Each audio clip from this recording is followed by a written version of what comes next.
আমন্ত্রণ TVN24 news নেটওয়ার্কের নিয়মিত আয়োজন দি ভিউজ অনুষ্ঠানে। আপনাদের সাথে আছি আমি ইহসান জুয়েল। এই অনুষ্ঠানে আমরা আজকে দুটো গুরুত্বপূর্ণ বিষয় নিয়ে কথা বলবো, বিশেষ করে ইন্টারন্যাশনাল স্টুডেন্ট হিসেবে যারা আমেরিকায় পড়াশোনা করছেন, বাংলাদেশি তো বটেই, অন্য দেশ থেকেও যারা এসেছেন তারা এই অনুষ্ঠানটা থেকে কি কি কমন ভুলগুলো আপনারা করেন কিংবা কোন ভুলগুলো এড়িয়ে চলা উচিত আপনার স্টুডেন্টশিপ ধরে রাখার জন্য এবং ইন্টারন্যাশনাল স্টুডেন্টের যে স্ট্যাটাস সেটি ধরে রাখার জন্য গুরুত্বপূর্ণ সেই বিষয়গুলো আলোচনা করব। এটি খুবই গুরুত্বপূর্ণ কারণ বাংলাদেশ থেকে প্রচুর সংখ্যক শিক্ষার্থীরা আমেরিকায় পড়াশোনা করতে আসেন কিংবা অন্য কোনো ভিসায় এসে তারা শিক্ষার্থী হিসেবে নিজেদেরকে এনরোল করান। তাই আজকের আলোচনা থেকে তারা নিজেরা বুঝতে পারবেন যে কোন ভুলগুলো তাদের এড়িয়ে চলা উচিত। যারা দেখছেন দর্শক তারাও আমাদের আলোচনায় যোগ দিতে পারবেন। আমাদের টেলিভিশনের স্ক্রিনে আমরা একটা টেলিফোন নাম্বার দেখাচ্ছি। এই টেলিফোন নাম্বারে টেলিফোন করে আপনারাও এই বিষয়ে আপনাদের যে কোনো প্রশ্ন করতে পারবেন এবং একই সঙ্গে ফেসবুকে লাইভ স্ট্রিমিং হচ্ছে অনুষ্ঠানটি, সেখানেও কমেন্টসে গিয়ে আপনাদের প্রশ্ন রাখতে পারবেন। আমরা চেষ্টা করব আমাদের অতিথিদের কাছ থেকে উত্তরগুলো খুঁজে দেয়। এবং আজকের এই অনুষ্ঠানে আমরা আমন্ত্রণ জানিয়েছি অ্যামনোটাস ক্যারিয়ার স্কুলের ডিরেক্টর ও ডিএসও জুলিয়া সাং, এবং একই সাথে আমার সাথে স্টুডিওতে আছেন অ্যামনোটাস ক্যারিয়ার স্কুলের এজেন্ট শাহরিয়ার আলম। আপনাদের দুজনকে স্বাগত জানাচ্ছি। Julia, welcome to our show. Hi, thank you for having me. ওকে, প্রথম যে প্রশ্নটি জুলিয়ার কাছে রাখতে চাই সেটি হলো, Julia, what are the most common mistakes F1 international students make that could hamper their visa status? Yes, one of the mistakes that I see a lot of students making is kind of assuming certain regulations. They think it's one way, but then it actually isn't. For example, I have a lot of students saying that when I apply for F1 visa, I need help with the financial statement. I cannot bring $15,000 on my own. And I tell my students that that's a common mistake. What they could do, actually, if they speak to one of our staff, you could know that students could use the bank statement from not just themselves, but they could get sponsored from their parents or their friends or, their colleagues or whatever back in their country, or that's how they usually do those bank statements. And there's some of the misconceptions that they have that we could provide the correct information at our school. Thank you. আমরা শাহরিয়ার আলম ভাই আপনার কাছ থেকে শুনতে চাই এই বিষয়টি নিয়ে। ধন্যবাদ মিস্টার জুয়েল, আমাকে আসলে ফ্লোর দেওয়ার জন্য এবং এই অনুষ্ঠানে আমন্ত্রণ জানানোর জন্য, এবং এই মুহূর্তে যারা দর্শকরা উপস্থিত আছেন টেলিভিশন সেটের সামনে বা পরবর্তীতে অনুষ্ঠানটি দেখবেন তাদেরকে কৃতজ্ঞতা জ্ঞাপন করছি। আচ্ছা, আপনি যে কোশ্চেনটি করেছেন সেটা হচ্ছে যে আসলে কি কি ধরনের ভুল সাধারণত F1 স্টুডেন্টরা সাধারণত করে থাকে, যেটা অলরেডি জুলিয়া বলেছে যে প্রথমতই যে একটা কমন মিস্টেক থাকে, স্টুডেন্টদের একটা মিসকনসেপশন থাকে যে F1 ইন্টারন্যাশনাল স্টুডেন্ট হিসেবে ওনাদেরকে ফাইন্যান্সিয়াল ব্যাংক স্টেটমেন্ট বা ফাইন্যান্সিয়াল ব্যাংক স্টেবিলিটি এইটা কতটুকু পরিমাণে দেখাতে হবে। ফর এক্সাম্পল, আমাদের কলেজে একটা ইন্টারন্যাশনাল স্টুডেন্টের জন্য এক বছরের I-20 জন্য আমরা $15,000 বলে থাকি। সেটা ক্ষেত্রে বিশেষ অন্যান্য স্কুল বা কলেজ ইউনিভার্সিটিতে সেটা ডিফারেন্ট হতে পারে টিউশন ফিজের উপরে বেস করে, বাট এটা অনেকেই ভুল একটা ধারণা পোষণ করে যে এটা অবশ্যই ওনাকে হয়তো ইদার ওনার অ্যাকাউন্টে হতে হবে অথবা ওনার প্যারেন্টসের অ্যাকাউন্টে হতে হবে। আলটিমেটলি কিন্তু জিনিসটা সেরকম না। তো ওনাকে যদি অন্য কেউ স্পন্সর করতে চায়, সে যে কেউ করতে পারে, সেটা ওনার আত্মীয় স্বজন হতে পারে, ওনার বন্ধু বান্ধব হতে পারে। এই প্রথম একটা মিসকনসেপশন থাকে। এছাড়া অনেক ধরনের ভুল থাকে। স্টুডেন্টরা সাধারণত দেখা যায় যে এসে সঠিক সময়ে ওনাদের ইউনিভার্সিটি বা কলেজে উপস্থিত হলেন না, ঠিক আছে, যেই সময় ক্লাস শুরু হওয়ার কথা সেই সময় ওনারা উপস্থিত হলেন না। তখন দেখা যায় যে ওনারা একটা যে সার্টেন একটা টাইম ফ্রেম থাকে ওইটার মধ্যে আসলে ওইটা ব্রিচ করে ফেলে। তো ওই জিনিসটা আসলে মাথায় রাখতে হয় যে কখন ওনাদের ক্লাস শুরু হবে, কখন ওনাদের প্রোগ্রাম শুরু হচ্ছে। এই জিনিসগুলো সেন্সিটিভ ইস্যুস থাকে, এইগুলো মাথায় রেখে একটা ইন্টারন্যাশনাল স্টুডেন্টের অবশ্যই ইউনাইটেড স্টেটসে পা রাখা উচিত। অনেক ধন্যবাদ। নিশ্চয়ই দর্শক আপনারা বুঝতে পারছেন যে কোন ভুলগুলো আসলে শুরুতে এড়িয়ে চলা উচিত, কিন্তু অনেকে যেটি করে থাকেন আসার পরে তারা তাদের ঠিকানা পরিবর্তন করেন, স্কুল পরিবর্তন করেন, প্রোগ্রাম পরিবর্তন করেন, কিন্তু তাদের ডিএসও কে সেটি জানান না। এটি আসলে কতটা গুরুত্বপূর্ণ সেটি আমরা জুলিয়ার কাছ থেকে শুনবো। Julia, why it is crucial for F1 students to report change in address, school or program to their DSO? Yes, it's very important for students to be in a good communication with the DSO because the DSO is a liaison between the student and the immigration. So any changes that they want to make regarding their record, they must always inform us right away within a timely manner. We always tell the students whenever something happens with the students, always contact our agents so that they could help the students and always make an appointment with the DSO as well so that we could help the students as well. Sharef ভাই, আপনার কাছে শুনবো এই বিষয়টি নিয়ে যে এই ঠিকানা পরিবর্তন কিংবা স্কুল প্রোগ্রাম পরিবর্তনটা ডিএসও কে জানানো সেটি আসলে কতটা গুরুত্বপূর্ণ? আসলে জুলিয়া যেটা বলেছে সেই জিনিসটা যদি আমি একটু পরিষ্কার করে বলার চেষ্টা করি যে ইমিগ্রেশন বা ইউএসসিএস এর সাথে একটা স্টুডেন্টের যে সম্পর্কটা থাকে সেটা হচ্ছে গিয়ে কি পরিপূর্ণ হয় হচ্ছে একটা ব্রিজের মাধ্যমে, সেটা বলতে পারেন হচ্ছে গিয়ে ডিএসও। সো ডিএসও হচ্ছে গিয়ে কি পারফেক্ট পারসন যার মাধ্যমে হচ্ছে গিয়ে এই ইনফরমেশন গুলো যে ইমিগ্রেশন বা ইউএসসিএস যেটাই বলি না কেন এর সাথে স্টুডেন্টের ইনফরমেশন গুলো আপ টু ডেট থাকে। তো ডিএসও অবশ্যই জানা উচিত যদি কোনো কারণে একটা স্টুডেন্ট ওনার বাসা পরিবর্তন করলো, ওনার ফোন নাম্বার পরিবর্তন করলো, ওনার যদি কোনো অন্য কোনো প্রোগ্রামে উনি যেতে চায় বা উনি ট্রান্সফার নিতে চায় সেটা ডেফিনেটলি ওনাকে ডিএসওর সাথে জিনিসটাকে অ্যাপ্রোচ করতে হবে। তো সরাসরি ডিএসওর সাথে যদি উনি দেখা না করতে পারেন সেই জন্য আমরা যথেষ্ট পরিমাণে আমরা স্কুল এজেন্ট যারা কর্মরত আছি আমাদের এই প্রতিষ্ঠানে হেল্প করে থাকি যথেষ্ট পরিমাণে। সো আমাদের সাথে কথা বলে আমরা আমাদের স্টুডেন্টদেরকে হেল্প করি যে ডিএসওর সাথে মানে এক্স্যাক্ট কোন প্রয়োজনটার জন্য আসলে ওনার অ্যাপয়েন্টমেন্টটা দরকার এবং কোন সময়ে ওনার এই জিনিসটা প্রয়োজন ওই অনুযায়ী আমরা ফুলফিল করার জন্য। এবং সবচেয়ে বড় কথা ইমেলের মাধ্যমে খুব সহজেই ডিএসও এর সঙ্গে হয়তো যোগাযোগ করা যায়। জি, খুব সহজে এই জিনিসটা আমরা, কারণ হচ্ছে কি এখন এটা তো বুঝিনি, এটা সত্যি কথা বলতে কি এটা এআই এর যুগ। এখন এই সময় আসলে আপনি সব সময় এসে একটা ডিএসও একজন কিন্তু স্টুডেন্ট আছে অনেক, সো এই জিনিসটা সবসময় মাথায় রাখতে হবে যে ডিএসও হয়তো সবসময় অ্যাভেলেবল নাও পাওয়া যেতে পারে, বাট ডিএসও কে যদি আমি একটা ইনফর্ম করার জন্য উনি যদি একটা প্রয়োজনীয় ইনফরমেশন সহ অ্যাপয়েন্টমেন্ট করে নিই, এক্স্যাক্টলি অ্যাপয়েন্টমেন্ট সহ যদি সেটা ইন পার্সন মিটিং এর প্রয়োজন হয়, আদারওয়াইজ উনি যদি একটা ইমেলের মাধ্যমে আমাদের কাছে নোটিফাই করে আমাদের সাথে ফোনে ওভার দ্য ফোনে কথা বলে তখন আমরা ওই অনুযায়ী আমরা ডিএসও কে ইনফর্ম করে ওনার প্রয়োজনটাকে মিট আপ করার চেষ্টা করে থাকি। অনেক ধন্যবাদ। এরপর গুরুত্বপূর্ণ আরেকটি বিষয় নিয়ে আমরা কথা বলবো, সেটি হলো স্টুডেন্টদের হেলথ ইন্স্যুরেন্সের বিষয়টি। হেলথ ইন্স্যুরেন্স কেন দরকার হয় এবং এটিকে কেন বজায় রাখতে হবে, অর্থাৎ একজন ইন্টারন্যাশনাল স্টুডেন্ট তার কলেজ কিংবা ইউনিভার্সিটি থেকে যে হেলথ ইন্স্যুরেন্সটি তাকে দেয়া হচ্ছে সেটি কেন তিনি ঠিকঠাক মতো মেনটেন করবেন সেটি জানবো জুলিয়ার কাছ থেকে। Julia, why it is important for a foreign student to maintain valid health insurance in the US and what risks might arise without it? Yes, definitely. So students are highly encouraged at our school to apply for health insurance at the orientation. So at the orientation, we give students options of list of referrals for housing and also insurance a list as well. It's really important for students to have health insurance because one of the most expensive, expense that they will occur here in the U.S. and alhamdulillah, I hope they don't go to hospitals, but if they ever do, that is literally one of the biggest bills that you have to pay. So in order to avoid that, we always recommend our students to have insurance. And if they have any questions of what insurance might be a good fit for them, that's some information that we can also give to our students. We don't provide direct housing or insurance, but we could definitely give them some guidance and referrals. Sir, আমরাও জানি যে আমেরিকাতে নানা ধরনের health insurance দেওয়ার সুযোগ থাকে, কিন্তু স্টুডেন্টদের জন্য অনেক সময় কলেজ থেকে ফিক্সড করে দেওয়া থাকে।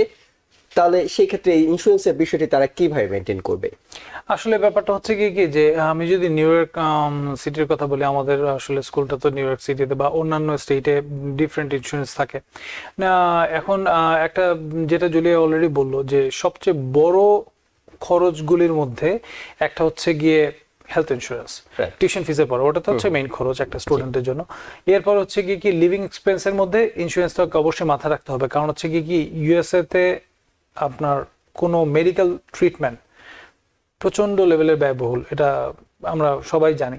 সো কোনো স্টুডেন্টের যদি হেলথ ইন্স্যুরেন্স না থাকে তখন হঠাৎ করে ওই জিনিসটা আসলে বিপাকে পড়তে হয়, নাম্বার ওয়ান। নাম্বার টু হচ্ছে গিয়ে কি এইখানে সিস্টেমটাই এরকম যেটা অনেক স্টুডেন্টেরই হয়তো জানা থাকে না, হয়তো তারা ইগনোর করে যে আসলে কেন নিব, বাংলাদেশে আমরা তো কখনো বা অন্যান্য কান্ট্রিতে ইন্স্যুরেন্স নেইনি, কেন আমি এখানে ইন্স্যুরেন্স নেবো। বাংলাদেশে তো অনেকটা ইন্স্যুরেন্সের কথা বললে মানুষ উল্টা পথে একটু হাঁটা শুরু করি আমরা, বাট এখানে এটা বাধ্যতামূলক, কারণ হচ্ছে কি অনেক অধিকাংশ ডাক্তার, অনেক বলবো না, অধিকাংশ ডাক্তার বলেন বা হসপিটাল বলেন, আপনার ইন্স্যুরেন্স ছাড়া ওখানে আপনাকে দেখতেই যাবে না, অ্যাপয়েন্টমেন্টই নেবে না। সো যখনই আপনি কোনো একটা ইমার্জেন্সি রেজ হলো, আপনাকে সবার আগে চাবে আপনার health insurance card. So health insurance কার্ডটা যদি আপনি দেখাতে না পারেন, তখন সে কিন্তু আপনাকে অ্যাপয়েন্টমেন্ট দিবে না বা দেখতে যাবে না। তখন আপনার প্রয়োজন যদি এই মুহূর্তে হয়, এই মুহূর্তে আপনি আপনার প্রয়োজনটা আপনি ফুলফিল করতে পারবেন না যদি ওটা না হয়। তো জুলিয়ার কথার সাথে আমি আরেকটু তাল মিলিয়ে বলতে চাই যে আমাদের এজেন্ট আমরা যারা আছে কর্মরত এখানে, সো এইখানে আমরা আমাদের স্টুডেন্টদেরকে যথেষ্ট পরিমাণে হেল্প করার চেষ্টা করি, যে ওনারা শুরুতে এসে ওই গাইডলাইনটা পায় না যে কোথায় গিয়ে অ্যাপ্লাই করবে, কিভাবে অ্যাপ্লাই করবে, কার কাছে অ্যাপ্লাই করবে, বা কোন ইন্স্যুরেন্সটা ভালো আছে, কারণ অনেকগুলো ইন্স্যুরেন্সই কম বেশি সুযোগ সুবিধা দিয়ে থাকে। সো এইটা আমরা চেষ্টা করি যে ওনাদেরকে গাইড করার জন্য, যে এইটাতে আপনি অ্যাপ্লাই করেন, এটাতে আপনি এইখানে গেলে আপনি হয়তো মানে এই সুযোগটা পাবেন, বা আপনি অ্যাপ্লাই করলে এই হসপিটালগুলো বা এই ডাক্তার এই ফ্যাসিলিটিগুলো আপনার জন্য ওপেন আপ হবে। কিন্তু এটি তো ম্যান্ডেটরি, মানে একজন ইন্টারন্যাশনাল স্টুডেন্টের হেলথ ইন্স্যুরেন্সটা কি ম্যান্ডেটরি, নাকি তার চয়েস করার সুযোগ আছে আমি নেব কি নেব না? মানে আমি আসলে বুঝিয়ে বললাম তো আপনাকে, ব্যাপারটা হলো কি অনেকটা এরকম যে মানে এটাকে অবশ্যই ম্যান্ডেটরি ধরতে হবে, কারণ হচ্ছে কি ইউএসএ তে ম্যান্ডেটরি না ধরার কোনো সুযোগ নাই। আপনি না, কিন্তু কলেজ কিংবা ইউনিভার্সিটি কি হেলথ ইন্স্যুরেন্স ছাড়া অ্যাকসেপ্ট করে? যেটা হচ্ছে গিয়ে কি যে নিউ ইয়র্কের কথা যেটা বললাম, নিউ ইয়র্কে হচ্ছে কি আমাদের সবারই আসলে হেলথ ইন্স্যুরেন্স আছে। কারণ হচ্ছে কি যে যেই স্টুডেন্টরা এখানে ইন্টারন্যাশনাল স্টুডেন্ট হিসেবে ইউনাইটেড স্টেটস আছে, সবাই তো লিগ্যাল স্ট্যাটাস মেনটেন করে আসছে। তো যাদেরই মনে করেন যে F1 স্ট্যাটাস আছে বা অন্যান্য লিগ্যাল স্ট্যাটাসে আছে, তো তারা ডেফিনেটলি হেলথ ইন্স্যুরেন্সটার জন্য অ্যাপ্লাই করতে পারবে। এবং আমার মনে হয় না কেউ সেদে সেদে ওরকম কোনো একটা অপশন বেছে নেবে যে আমি হেলথ ইন্স্যুরেন্সটা না করে আমি হয়তো নিজের পকেটের থেকে পয়সা দিয়ে, কারণ হচ্ছে কি আপনি একটা ডাক্তারের সিম্পল একটা ভিজিট করতে যাবেন, আপনার মোর দ্যান $500 or $600, বাট আপনি হেলথ ইন্স্যুরেন্স আপনাকে হয়তো মান্থলি হয়তো খুব বেশি কভার করতে হচ্ছে না, মান্থলি হয়তো $30-40 আপনাকে হয়তো, বা $50 ফর এক্সাম্পল, or $100 আপনি কভার করতে পারছেন। তো থ্রু আউট দ্য ইয়ার আপনি জাস্ট একটা অ্যাজাম্পশন করেন, একটা হেলথ ইন্স্যুরেন্সের পিছনে বা একটা মেডিকেল ট্রিটমেন্টের পিছনে একটা ইন্টারন্যাশনাল স্টুডেন্ট বা যে কোনো একটা সাধারণ মানুষেরই কি পরিমাণ খরচ হতে পারে, সেই ক্ষেত্রে তো মনে করেন একটা ইন্স্যুরেন্স ডেফিনেটলি বাধ্যতামূলক হয়ে যায়। অনেক ধন্যবাদ। আমরা এরপর যে বিষয়টি জানতে চাই, বেশিরভাগ F1 স্টুডেন্ট যারা ইন্টারন্যাশনাল স্টুডেন্ট, তারা নিজের দেশ কিংবা পড়তে এসে যখনই ভ্যাকেশন পান তখন তারা ফেরত যান কিংবা আবার রিএন্ট্রি করার একটা বিষয় থাকে। তাই এই রিএন্ট্রির বিষয়টাতেই অনেকেই কিন্তু নানা ধরনের সমস্যাতে পড়েন, এবং তারা সেটি পরবর্তীতে এমনটাও হয় কাউকে হয়তো কোনো না কোনো কারণে ঢুকতে দেওয়া হচ্ছে না।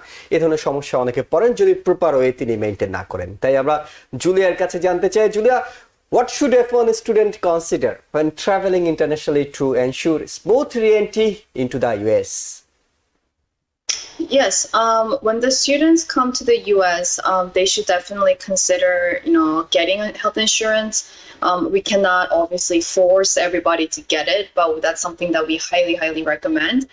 Giving examples of students, to students about my personal experience, like when I had a big, big issues at the hospital, the bills are enormously big. You could never imagine how big it could be, especially New York City being really expensive.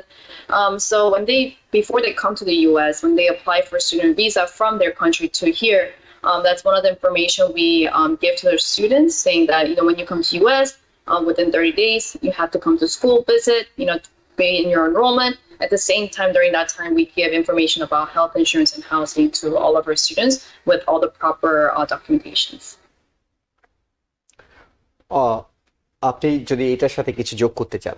আচ্ছা, জুলিয়ার সাথে এই কোশ্চেনে যদি আমি একটু যোগ করি, আপনি যে কোশ্চেনটা করেছেন সেটা হচ্ছে কি যে অনেকেই যে আসার সময় যে জিনিসটা আসলে মাথায় রাখতে হবে, বিশেষ করে যাওয়ার সময় আসলে আপনাকে এই ব্যাপারে প্রিপেয়ার হতে হবে। যে কারণ হচ্ছে কি যখন একজন কেউ ছুটিতে যায়, স্বাভাবিকভাবে আমরা মানে একটু অন্যরকম আনন্দে রিল্যাক্স থাকার চেষ্টা করি, ন্যাচারালি আমরা রিল্যাক্সড হয়ে যাই। তো আমাদের এটা ভুলে গেলে চলবে না যে অবশ্যই এই ডকুমেন্টেশনে যে ব্যাপারগুলো, এই জিনিসগুলোতে কোনো কারণে যাতে আমাদের ল্যাপস না থাকে।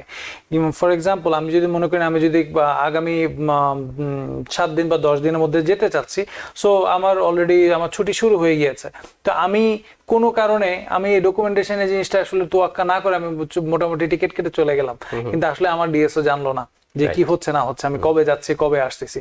তো ওনাকে অবশ্যই ওনার I-20টা ভ্যালিড থাকতে হবে, ডিএসওর কাছ থেকে ওই জিনিসটা এন্ডোর্স করার একটা ইস্যুস থাকে, এবং কখন যাচ্ছে কখন আসতেছে এবং ওনার ছুটির সময়সীমার মধ্যে উনি যাচ্ছে কিনা, এটা হচ্ছে খুব বড় একটা ইম্পর্টেন্ট। এবং ছুটি থেকে আসার মানে ফেরত আসার সময় ও সব ছুটির মধ্যে অবশ্যই ফেরত আসার সময় এই জিনিসটা মাথায় রাখতে হবে, ছুটিটা শেষ হওয়ার আগে সে ফেরত আসতেছে। মানে ছুটিটা শেষ হওয়ার পরে যে ওনার ক্লাস শুরু হয়ে যাচ্ছে এর মধ্যে যখন উনি আসতে যাচ্ছে, তার ডেফিনেটলি ওনাকে হয়তো আটকে দিবে, কারণ তার মানে বোঝাই যাচ্ছে উনি ওনার মানে যে রুটিন পড়াশোনাটা ওই continue ব্যাপারে করছেন না। সিরিয়াস না, উনি ওনার মানে স্কেজুলের ব্যাপারে সিরিয়াস না। তো উনি যদি ওনার কলেজের সাথে, আমাদের স্কুল এজেন্টদের সাথে, ডিএসওর সাথে এই জিনিসটা আগে থেকে কনসেন্ট নিয়ে প্রপার ডকুমেন্টেশন বলেন, প্রপার প্রসেসিডিউরের মধ্যে দিয়ে উনি যদি এই জিনিসটা এনশিওর করে, ডেফিনেটলি এতে কোনো সমস্যা হয় না। এবং অনেকের হয়তো সময়, মানে I-20 এটা তো জানেন একটা নির্দিষ্ট সময়সীমার জন্য থাকে, একটা প্রোগ্রাম থেকে শুরু করে একটা প্রোগ্রাম পর্যন্ত।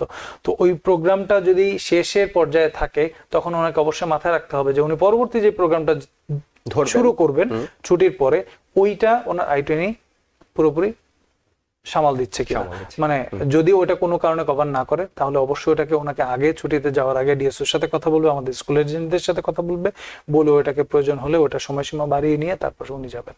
অর্থাৎ যদি কোনো কারণে তিনি নির্ধারিত সময়ের মধ্যে নাও আসতে পারেন, সেটিও তিনি ডিএসও কে জানিয়ে রাখবেন অ্যাটলিস্ট, যে এই কারণে তিনি অসুস্থ হয়ে যেতে পারেন, নানা ধরনের সমস্যা হতে পারে, ডিএসও কে জানিয়ে রাখবেন, ডিএসও যাতে এটা ইমিগ্রেশনকে জানিয়ে রাখতে পারেন, আপ টু ডেট রাখতে পারেন। বিষয়টা তো এই যে অনেকটাই আসলে সেরকম, ওই যে শুরু কোশ্চেনটা অ্যান্সারই তাহলে চলে আসে, ওই যে যেটা বললাম যে ডিএসও হচ্ছে কি একটা ব্রিজ, হচ্ছে কি ইমিগ্রেশনের সাথে একটা ইন্টারন্যাশনাল স্টুডেন্টের সাথে। সো কোনো ইমার্জেন্সি সবসময় যে কোনো সময় যে কারো অ্যারাইজ হতে পারে। সো তার মানে এই না যে ইমার্জেন্সি মানে হচ্ছে কি যে আমার মানে বেঞ্চমার্কের বাইরে চলে গেছে, সো হিজ আউট, না, তার মানে এই না। কিন্তু সেক্ষেত্রে হচ্ছে কি ডিএসও হচ্ছে কি আপনার প্রাইমারি রোলটা প্লে করবে, যে ওনার ইমার্জেন্সিটা হয়েছে, তখন ওনার যেই প্রয়োজনীয় পদক্ষেপটা নেওয়া দরকার, ডিএসও প্রয়োজনীয় পদক্ষেপটা নিয়ে একটা ইন্টারন্যাশনাল স্টুডেন্টের স্ট্যাটাস যাতে ঠিক থাকে, একটা ইন্টারন্যাশনাল স্টুডেন্ট যাতে খুব সহজেই এখানে আবার প্রবেশ করতে পারে, সেই জিনিসটা মাথায় রেখে ওনারা সাধারণত কাজগুলো করেন। একজন দর্শক আছেন টেলিফোনে। দর্শক, আপনার টেলিফোনটা নিতে চাই। হ্যাঁ, আমি শঙ্কর সরকার বরুস থেকে বলছি। জি। আমার ভাতিজা ডিসেম্বরের 19 তারিখ ইমিগ্রেশন বিষয়ে আসছে। এখন উনি কি প্রসেসিং এ ভর্তি হইতে, বাংলাদেশে অনার্সের সেকেন্ড ইয়ারে পড়তো জুলজিতে, এখন এই জায়গায় ভর্তি হইতে হলে কিভাবে কি করা যায় একটু বললে আমি উপকৃত হইতাম। অসংখ্য ধন্যবাদ। জি, আমি যদি একটু কোশ্চেনটা একটু, হ্যাঁ ভিসাটা উনি বলেছেন, আপনি ভিসাটার বিষয়টি কি আরেকটু পরিষ্কার করবেন? ইমিগ্রেশন ভিসা বলছিলেন, তার মানে আমার ভাইয়ের জন্য আমি অ্যাপ্লাই করছিলাম, আমার ভাই ফ্যামিলি সহ আসছে, মানে গ্রিন কার্ড নিয়ে তিনি এসেছেন, তিনি ভর্তি হতে চান এইখানে। জুলজিতে তিনি অনার্স সেকেন্ড ইয়ারে পড়তেন, কোন প্রসেসে তিনি ভর্তি হতে পারবেন? আচ্ছা, উনি তার মানে হচ্ছে কি আন্ডারগ্রেড লেভেলে উনি পড়াশোনা করছিলেন, উনি ওটা ওই মুহূর্তে কন্টিনিউ করেন নাই আনফরচুনেটলি, বা ফরচুনেটলি বলবো, কারণ হচ্ছে ইউএসএ তে গ্রিন কার্ড নিয়ে উনি চলে এসেছেন আলহামদুলিল্লাহ। সো উনি যেটা করতে পারেন, উনি আবার এখানে সেট প্রোগ্রামগুলি দেখতে পারেন, বা সবার আগে যেটা করতে হবে এটা হচ্ছে কি আমরা বাঙালিরা হয়তো সত্যি কথা বলতে আমাদের সেকেন্ড ল্যাঙ্গুয়েজ ইংলিশ, আমাদের স্কুলটাও ইএসএল স্কুল, আমার career school, it is better then ESL school, but ব্যাপার হচ্ছে কি আমাদের অনেক ইএসএল প্রোগ্রাম আছে। সো ডেফিনেটলি আমরা এসে প্রথম যে শখটা খাই, যে আমরা অনেক ইংলিশ পড়েছি ছোটবেলা থেকে, সরের সাথে একই সাথে এবিসিডি লেখা শিখেছি, পড়া শিখেছি, কিন্তু যখনই মানুষের কথা শুনি তখনই আমার মানে খেই হারিয়ে ফেলি, যে কোথায় কি বললো ঠিকভাবে বুঝলাম না, প্রোনাউন্সিয়েশনটা আমরা আসলে ক্যাচ করতে পারি না, বা কোন জায়গায় কোন জিনিসটা আসলে বলা উচিত সেটা হচ্ছে কি আমরা জিনিসটা আসলে বুঝে উঠতে পারি না। সো আমি সাজেস্ট করবো যে সর্বপ্রথম হচ্ছে কি আমাদের মতন কোনো ক্যারিয়ার স্কুলে যদি ওনার কোনো ইএসএল প্রোগ্রাম দিয়ে শুরু করেন, ডেফিনেটলি ওনার এটা একটা গুড স্টার্ট আপ হবে। তারপর হচ্ছে কি উনি তখন কালচার বলেন, কাস্টম বলেন, ল্যাঙ্গুয়েজ বলেন, সবকিছু একসাথে একটা গুড স্টার্ট আপ হলো, দেন উনি সেট বলেন বা ব্যাচেলার প্রোগ্রাম বলেন, উনি তারপর উনি যেতে পারবে। কিন্তু সেই ব্যাচেলার প্রোগ্রাম কিংবা অন্য প্রোগ্রামে যাওয়ার ক্ষেত্রে কি আপনারা তখন তাকে সহযোগিতা করেন কিনা কোনো রকম? জি, সেক্ষেত্রে সত্যি কথা বলতে কি, যদি আপনি বলেন, আমাদের অনেকগুলো কলেজ বা ইউনিভার্সিটির সাথে আমাদের একটা লিয়াজও আছে। সো উনি যদি আমাদের যাদের সাথে আসলে আমাদের আছে, কর্পোরেট এগ্রিমেন্ট আছে, ওনাদের সাথে ওই ইউনিভার্সিটি বা কলেজগুলোর সাথে যদি যেতে চায়, দেন দ্যাট উড বি গ্রেট। আর যদি উনি নিজে স্বেচ্ছায় যদি আরো, এখন তো আসলে হচ্ছে কি যেটা বললাম এআই এর যুগ, উনি সহজেই খুব কিছু সহজে রিসার্চ করে বের করে কোনটা ওনার জন্য সুইটেবল, বা দেখা গেলো যে আমাদের সাথে যাদের ওনার একটা এগ্রিমেন্ট আছে, ওই ইউনিভার্সিটি বা কলেজটা ওনার সার্টেন ওই প্রোগ্রামটা নাই, ঠিক আছে, ওনার যে ডিমান্ড অনুযায়ী বা ওনার ক্যারিয়ারের প্ল্যান অনুযায়ী, তখন উনি ওইটা সেট করবো, আমরা সেক্ষেত্রে হেল্প করব। অসংখ্য ধন্যবাদ শাহরি আলম আমাদের স্টুডিওতে সময় দেওয়ার জন্য, এবং থ্যাঙ্কস জুলিয়া স্যাং। আমরা দুজনকে ধন্যবাদ জানাচ্ছি। আমাদের সময় শেষ হয়ে গেছে। আমরা ছোট্ট একটা বিরতিতে আছি। দর্শক, আমরা যখন ফিরবো তখন আমরা বাড়ি কেনার বিষয়ে পরামর্শ নিয়ে ফিরবো এবং আমাদের সাথে যোগ দেবেন স্টুডিওতে এসে Better Homes Realty CEO Asif Chowdhury. আপনাদের আমন্ত্রণ থাকলো সঙ্গে থাকার জন্য। দর্শক, আবারও স্বাগত জানাচ্ছি দি ভিউজ অনুষ্ঠানে। আপনাদের সাথে আছি আমি ইহসান জুয়েল। আমরা এই পর্যায়ে আলোচনা করব বাড়ি কেনার বিষয়ে, অর্থাৎ আপনি কি ইন্টারেস্ট রেট কমার জন্য অপেক্ষা করবেন নাকি এখনই বাড়ি কিনবেন, সে বিষয়টি নিয়ে কথা বলতে আমরা স্টুডিওতে আমন্ত্রণ জানিয়েছি Better Homes Realty CEO Asif চৌধুরীকে। আসিফ ভাই, আপনাকে স্বাগত জানাচ্ছি। ধন্যবাদ জল ভাই, শুভ নববর্ষ, হ্যাপি নিউ ইয়ার যারা এই টিভিএন এর সাথে আজকে যুক্ত আছেন। দর্শক, শুরুতে অন্য একটি বিষয়ে আপনাদের একটু তথ্য জানিয়ে রাখি। সেটি হলো ম্যানহাটনে দেশে প্রথম কোনো শহর হিসেবে কনজেশন প্রাইসিং কিংবা যানজট টোল চালু হয়েছে গতকাল রবিবার থেকে। অর্থাৎ ম্যানহাটনের 60 স্ট্রিট ব্যবহার করে যারা ডাউন টাউনে যাবেন তাদেরকে অতিরিক্ত $9 টোল গুনতে হবে, এবং যাদের ইজি পাস আছে তারা মূলত এই $9 টোল গুনবেন, কিন্তু যাদের ইজি পাস নেই তারা গুনতে হবে $13.40, অর্থাৎ অতিরিক্ত আরো 50% বেশি টোল গুনতে হবে। তাই যারা ম্যানহাটনে আসা যাওয়া করছেন কিংবা ম্যানহাটনে যাওয়ার পরিকল্পনা করছেন তারা এই টোলের বিষয় একটু সচেতন থাকবেন। সেই বিষয়টি আমরা ভিউজ অনুষ্ঠানে আপনাদেরকে মনে করিয়ে দিলাম। এই পর্যায়ে যে বিষয়টি নিয়ে কথা বলবো সেটি হলো যে বাড়ি কেনার বিষয়। বাড়ি কেনার বিষয়টি 2025 সালের জন্য খুবই গুরুত্বপূর্ণ এই কারণে বলছি যে ন্যাশনাল অ্যাসোসিয়েশন অফ রিয়েলটর্স, অর্থাৎ রিয়েলটর্সদের যে ন্যাশনাল সংগঠন, তারা একটি রিপোর্ট প্রকাশ করেছে 2025 সাল সম্পর্কে, এবং এই সংস্থাটির চিফ ফিনান্সিয়াল অফিসার কিংবা চিফ ইকোনমিস্ট যিনি, তার নাম মিস্টার লরেন্স ইউন, তিনি এই 2025 সালকে বাড়ি কেনার জন্য সুবর্ণ সময় বলছেন। আর এই সুবর্ণ সময় বলার পেছনে তিনি 3টি কারণ উল্লেখ করেছেন। তার মধ্যে শুরুতে যে কারণটি তিনি বলছেন এবছর মার্কেটে প্রচুর বাড়ির ইনভেন্টরি হবে, অর্থাৎ নতুন প্রচুর বাড়ি আসবে। দ্বিতীয় যে বিষয়টি তিনি বলছেন সেটি হলো যে এই বছরটাতে ইন্টারেস্ট রেট অনেকটা স্টেবল থাকবে, 6-এর কাছাকাছি থাকবে। এবং থার্ড যে বিষয়টি তিনি বলছেন, চাকরি এবং আয় এ দুটি মানুষের উন্নতি ঘটবে। তাই তার ধারণা, তিনি যে রিপোর্টটি প্রকাশ করছেন সেটি হলো এবছর প্রচুর মানুষ বাড়ি কিনতে আগ্রহী হবে। এবং আরো কিছু সংখ্যা তিনি দিয়েছেন, তিনি বলছেন যে 4.5 মিলিয়ন বাড়ি এবছর বিক্রি হবে বলে তিনি আশা করছেন কিংবা তার সংস্থাটি আশা করছে। আমরা তাই এই গুরুত্বপূর্ণ বিষয়টি বেছে নিয়েছি, অর্থাৎ 2025 সাল বাড়ি কেনার জন্য যারা পরিকল্পনা করছেন তাদের জন্য আসলে কতটা সুসময় কিংবা কোন কোন চ্যালেঞ্জগুলো নিতে হবে। আসিফ চৌধুরী, আপনার কাছে জানবো সেটি হলো যে বাড়ি কেনার সময় অনেকেই 2024 সালে ইন্টারেস্ট রেট হাই ছিল বলে বাড়ি কিনেনি, তারা অপেক্ষা করছে ইন্টারেস্ট রেট কোনো একটা সময় কমে আসবে। ইন্টারেস্ট রেটের সঙ্গে বাড়ি কেনার সম্পর্কটা জানবো, এবং 2025 সালে ইন্টারেস্ট রেটটা কেমন হতে পারে বলে আপনিও ধারণা করছেন। ইন্টারেস্টের সাথে বাড়ি কেনার সম্পর্ক স্লাইটলি সম্পর্ক আছে।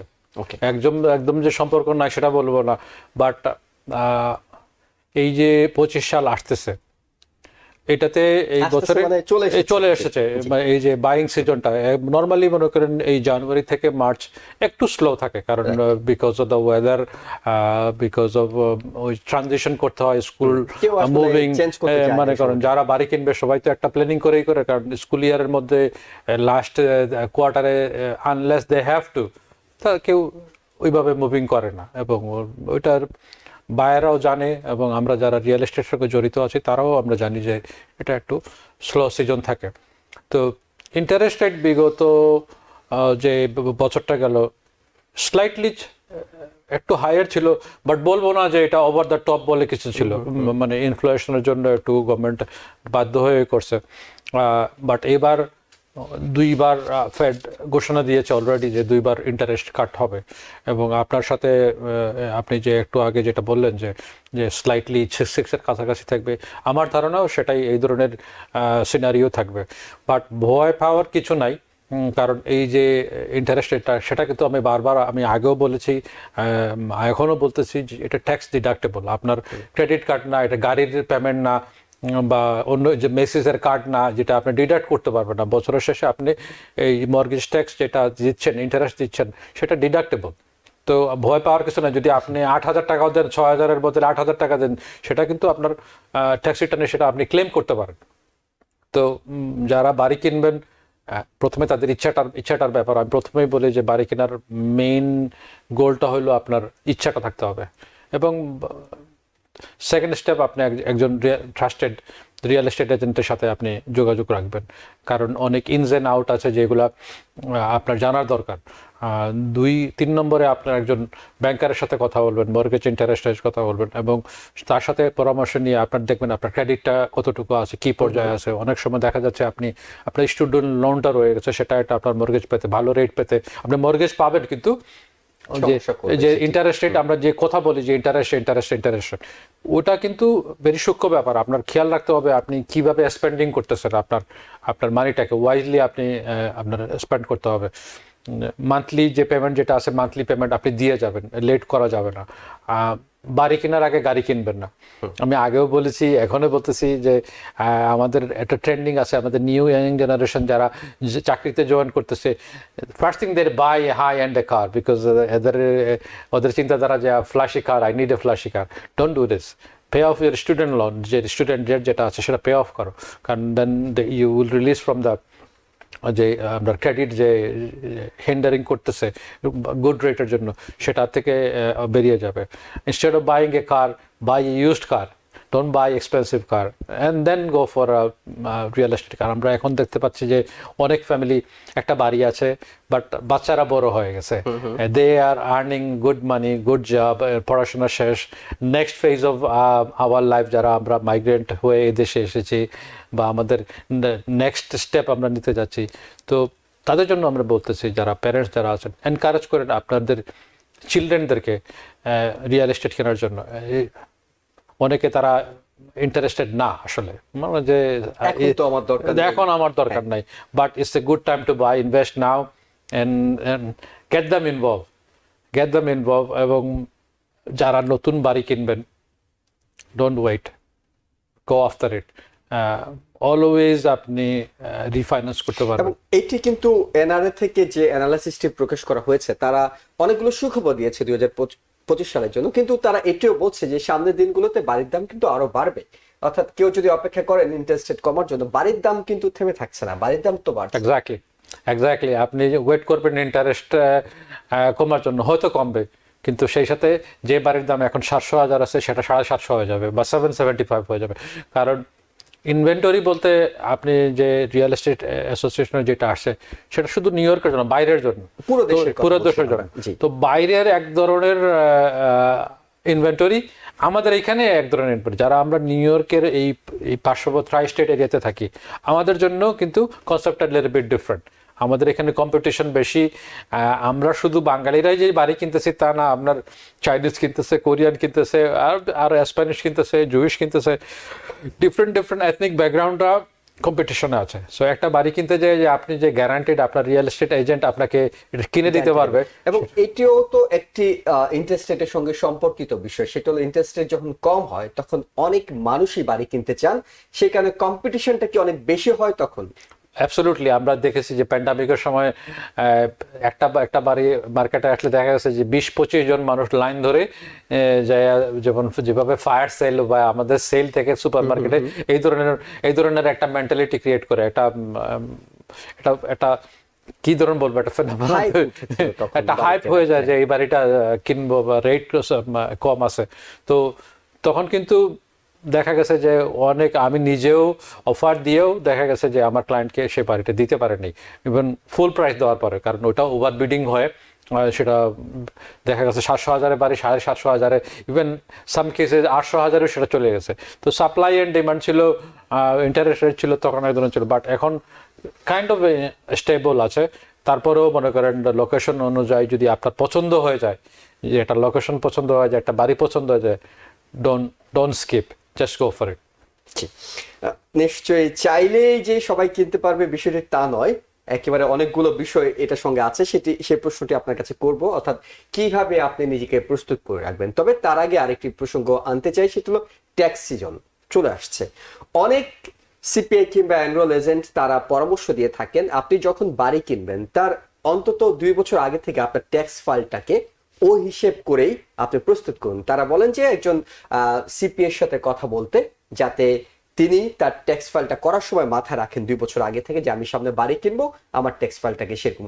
রিয়েলটর হিসেবে আপনি কি একই পরামর্শ দেবেন? আমি একই ধরনের পরামর্শ দিব, শুধু সিপিএর সাথে না, আপনি একজন ব্যাংকারের সাথে, মর্গেজ ব্যাংকারের সাথে আগে থেকে কথা বলুন। সাধারণত যারা সেলফ এমপ্লয়েড 1 বছরের ট্যাক্স রিটার্ন দিয়েই সেটা হয়ে থাকে। অনেকে উবার আছেন বা ট্যাক্সি ড্রাইভার আছেন বা কনস্ট্রাকশন আছেন, যারা সেলফ এমপ্লয়েড 1099 যারা যে বাড়ি কিনতে চান, ডোন্ট ফাইল দ্য ট্যাক্স। যদি আপনি বাড়ি কিনতে চান, don't file the tax, wait till আপনার বাড়ি পছন্দসই বাড়ি যদি আপনি কন্ট্রাক্টে যান, তখন যাই আপনি ট্যাক্স ফাইল করবেন according to your mortgage broker. সে বলবে যে কত টাকা এক্স্যাক্টলি আপনার ইনকাম দেখাতে হবে। সেক্ষেত্রে আপনার সিপিআর সাথে কথা বলে, মনে করেন যদি এক্সট্রা আরও 10,000 টাকা আপনার দিতে হয় আইআরএসকে, আপনি দিয়ে তখন আপনি আপনার মর্গেজটা আপনার অ্যাপ্রুভ করায় নিতে পারবেন। So don't file the tax. যারা বাড়ি কিনবেন, যারা সেলফ এমপ্লয়েড, তাদেরকে আমি অনুরোধ করবো যারা আপনি ট্যাক্স ফাইল করবেন না। ফাইল করবেন অনলি টাইম যখন আপনার মর্গেজ ব্রোকার আপনাকে বলবে যে 100,000 লাগবে না, 1,20,000 লাগবে না, 150,000 লাগবে। যদি 150,000 আপনার মর্গেজ ব্রোকার যদি রেকমেন্ড করে থাকে, সেভাবে আপনি ট্যাক্স ফাইল করবেন। হয়তো আপনাকে আরও 8-10,000 টাকা আইআরএসকে আপনার এক্সট্রা দিতে হবে। সো হোয়াট, আপনার তো পারপাস তো সার্ভ হচ্ছে। মানে আপনি ট্যাক্স ফাইল তো করবেন, কিন্তু আপনার পরামর্শ হলো যে সেটা নিঃসন্দেহে আপনি আপনার হোম লোন অফিসার কিংবা মর্গেজ এজেন্ট যিনি আছেন তার সাথে পরামর্শ নিয়ে করেন, কারণ তিনি আপনাকে ভালো পরামর্শ দিতে পারবেন কোন ভাবে ট্যাক্স ফাইল করলে এই ফাইলটা স্ট্রংলি রিকমেন্ড হয়।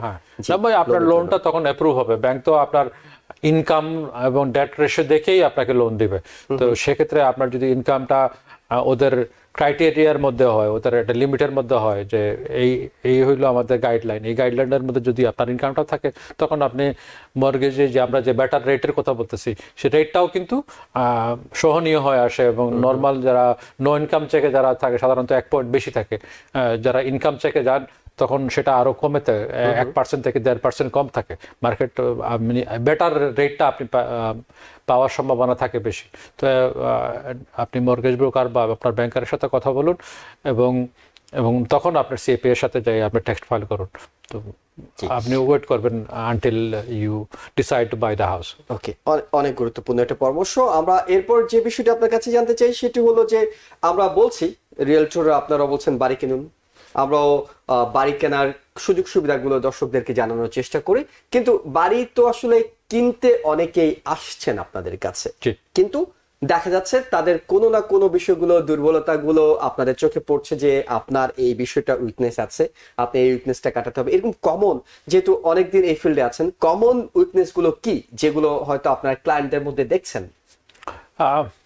যে সিদ্ধান্তহীনতা, ওকে, এটা বিরাট একটা বিষয়। কারণ দেখা গেল ফাদার পছন্দ করছে, ফাদার মানি, ফাদার সবকিছু, দেখা গেল যে চিলড্রেনরা এটার আরো বেটার হাউস চাচ্ছে, বাট ওরা বুঝতে পারে না যে এটা আমাদের first house. Let's just get one house, then the next house will be much easier. তো ওই ক্ষেত্রে দেখা যাচ্ছে যে ফ্যামিলি যারা আসেন, বাড়ি কিনতে আসেন, তাদের মধ্যে একটা সমন্বয়হীনতার একটা অভাব দেখা যাচ্ছে। কারণ শর্টকামিংস তো সবারই থাকে, এক এক ধরনের এক্সপেকটেশন। আমার এক্সপেকটেশন যেটা আপনার সেটা না, বা আপনার ছেলের বা মেয়ের এক্সপেকটেশন ডিফারেন্ট হয়। বাট ওই যে একটা ম্যাচিং একটা এক্সপেকটেশন, ওইটা কিন্তু আমরা খুবই কমই দেখতে পাই। দেখা যাচ্ছে যে ওয়াইফ পছন্দ হইলে হাজব্যান্ড হচ্ছে না, হাজব্যান্ড হলে ওয়াইফ হচ্ছে না, অথবা ভাইস ভার্সা, বা চিলড্রেনদের পছন্দ হচ্ছে না, লোকেশনটা হচ্ছে না, এক্সপেকটেশন। অনেকে মনে করেন যে আপনার এই কুইন্সের মধ্যে অ্যাস্টোরিয়াতেই কিনতে হবে, ওই ধরনের মাইন্ডসেট তখন মানে একটা হিন্ডার হয়ে যায়। যে দেখা যাচ্ছে যে অনেক কিছু লিমিট অনেক লিমিট করা, আপনার লিমিট করার দরকার নেই। আপনি কিনবেন একটা বাড়ি, প্রথম ফার্স্ট একটা হাউস, গো ফর ইট। প্রথমে একটা কিনে নেন, তারপরে আপনি আস্তে আস্তে এটা থেকে আপনি বিল্ড আপ করেন। কিন্তু আমরা তো সবসময় বলি আমাদের অনুষ্ঠানে যে বাড়ি কেনার আগে অনেক কিছু যাচাই বাছাই করে কিনুন, কারণ এটা আপনার অনেক বড় একটা বিনিয়োগ। এটা তো চাইলেই আপনি মানে একটা ছোটখাটো কিছু না যে আপনি পরিবর্তন করে ফেলতে পারছেন। যেটা অনেকে দেখা যাচ্ছে যে আপনার ওই যে জামাইকাতে হিল সাইডের টিলার উপরে হতে হবে, হ্যাঁ বুঝছেন, ইটস নো ডিফারেন্স। এখানে আপনি নিচে আপনি গেলে দেখা যাবে জামাইকার, সাউথ জামাইকা বলেন বা কুইন্সভিলে, ওই এরিয়াতে দেখা যাচ্ছে 13টা মসজিদ হয়ে গেছে। একটা মসজিদ হওয়া মানে আমাদের এই 5 ব্লকের সব মানুষ, হ্যাঁ, আর 10জন ফলো করে। সেভাবে কিন্তু আমাদের কুইন্স যেটা ডেভেলপ হচ্ছে, যে জামাইকার তো আমি ওইগুলো বলতেছি, এখন আর ওই যে আগের যে আমরা সাউথ জামাইকা যাব না, কুইন্স ভিলেজে যাব না, আমাদের ওই ব্রায়ারোডে থাকতে হবে বা হিল সাইডের ওই জামাইকা মুসলিম সেন্টারের পাশে থাকতে হবে বা ওজন পার্কে থাকতে হবে। ওজন পার্কে কিন্তু আর জায়গা কিন্তু আর নাই। আপনি সাউথ ওজন পার্কে আসেন, পাশাপাশি আসেন, আপনি রিচমন্ড হিলে আসেন, এক্সপ্যান্ড মানে এই যে 1 মাইল কোথাও একেবারে স্ট্রিক্ট হয়ে থাকা নেই যে আপনি এইখানেই থাকতে হবে, একটু ফ্লেক্সিবিলিটি একটু ফ্লেক্সিবিলিটি হলে আপনি বেটার হাউস পাচ্ছেন এবং দামেও আপনি কম পাচ্ছেন। একটা ওজন পার্কে একটা বাড়ি আসলে দেখা যাচ্ছে 10 জন একসাথে বিট করতেছে, যে বাড়ির দাম 700,000 দেখা যাচ্ছে 850 চলে গেছে। তো ওইটা তো ওই কম্পিটিশন তো হেলদি কম্পিটিশন না, ওইটার তো দরকার নাই। আমাদের আপনি হয়তো 10 মিনিটস ড্রাইভে গেলেই আপনি হয়তো এর চেয়ে কমে অনেক কমে পেয়ে যাচ্ছেন। আর একটা জিনিস আমি অ্যাড করতে চাচ্ছি, যে আমাদের ভিউয়ার যারা টিপিএনে আছেন, আপনারা স্টেটেন আইল্যান্ডও দেখেন। স্টেটেন আইল্যান্ড কিন্তু মানে আমাদের আনট্যাপড, মানে আমাদের কমিউনিটির লোকজন ওইভাবে যায় নাই। বেটার প্রাইসিং, অনেক বেটার প্রাইসিং স্টেটেন আইল্যান্ড। একটু আইডিয়া নিতে চাই আপনার কাছে, কারণ দর্শকরা আপনার এই কথা শুনে অনেকেই হয়তো আগ্রহ হবেন, হ্যাঁ স্টেটেন আইল্যান্ডে আসলে তো বাংলাদেশিরা খুব কম আছেন, তো সেইখানে যদি বাড়ি কিনতে চান কেমন প্রাইসিং এখন সেখানে? এই ধরেন 3 ফ্যামিলি 11 থেকে 12 লাখের মধ্যে পাওয়া যায়, উইচ ইজ কুইন্সে যেখানে 17-18 লাখ, 5-6 লাখ টাকা কমে পাচ্ছেন। 1 ফ্যামিলি 500 থেকে 6-6.5 মধ্যে পাওয়া যাচ্ছে। এখানে কুইন্সে যেখানে 7.5 লাখ থেকে 8 লাখ 8.5 লাখ। 2 ফ্যামিলি যেখানে 12-13 লাখ, যেখানে আমাদের কুইন্সে যেখানে 13-14 লাখ হয়ে গেছে, ওইখানে আপনি 900,000 $1,000,000 পাওয়া যাচ্ছে। রেন্টাল কিন্তু ওই ভেরি সিমিলারই, কিন্তু খুব যে কম স্টেটেন আইল্যান্ডে সেটাও না। যারা কিনেছেন আমার পরিচিত সবাই ভেরি হ্যাপি আছেন, এবং অনেকে আরো ইনভেস্টমেন্ট স্টেটেন আইল্যান্ডে করতেছেন। তো ভিউয়ারদের জন্য বলতেছি যে আপনারা মাইন্ডটাকে আপনারা ছোট করবেন না, যেহেতু এটা 5 বরোর একটা অংশ। আপনি যেখানে আপনি সুযোগ পাবেন, স্ট্যান্ডার্ড লোকজন থাকতেছে না, মসজিদ আছে, সব সিটির ফ্যাসিলিটি আছে। হয়তো আপনার একটা টোল দিতে হবে, আপনি তো এভরিডে আপনার জ্যাকসনাইটে আসা লাগবে না। নিউ জার্সি থেকেও তো লোকজন আসে, জ্যাকসনাইট আসে, লং আইল্যান্ড থেকেও তো লোকজন আসে।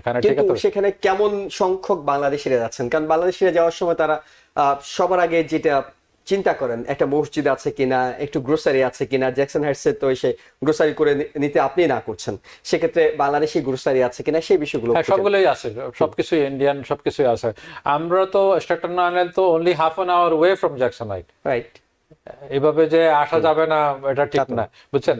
আপনার টোলের বিষয়টি আছে, আপনি এটা টোল তো আমরা এখন ম্যানহাটনে যাচ্ছি। আমাদের এই শো এর প্রথমেই আপনি শুরু করেছেন যে আমাদের এখন আর ওই কিন্তু ফ্লেক্সিবিলিটি নাই। আমরা ম্যানহাটন যেতে গেলেও আমরা কুইন্সবরো ব্রিজ দিয়ে ঢুকি, আর উইলিয়ামসবার্গ দিয়ে আমাদের টোল দিতে হবে, টোল দিতে হবে।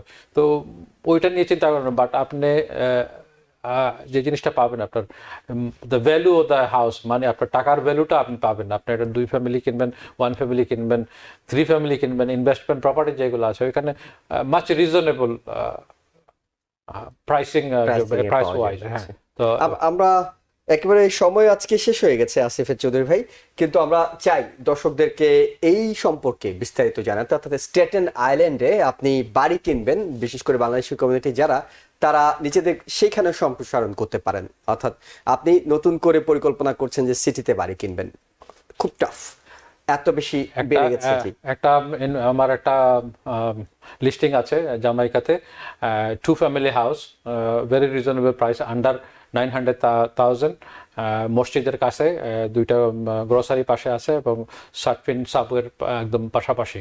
তো দর্শকদের যারা আমাদের সাথে জড়িত, যারা ইন্টারেস্টেড আছেন, যদি 2 ফ্যামিলি হাউস কিনতে চান, যোগাযোগ করতে পারেন আসিফ চৌধুরী 9177415308, এবং স্টেটেন আইল্যান্ড যদি কিনতে চান আমার সাথে যোগাযোগ করুন। ধন্যবাদ। জি, অনেক ধন্যবাদ আপনাকেও স্টুডিওতে এসে সময় দেওয়ার জন্য, এবং দর্শক আপনারা যারা দেখছিলেন সবাইকে ধন্যবাদ জানিয়ে শেষ করছি আজকের মতো। ভালো থাকবেন। TBN 24 টেলিভিশন দেখতে আজই কল করুন 7187776556। লগ ইন করুন www.totalcablebd.com। নিউ ইয়র্ক থেকে সম্প্রচারিত TBN 24 টেলিভিশন বিশ্বজুড়ে বাঙালির কণ্ঠস্বর।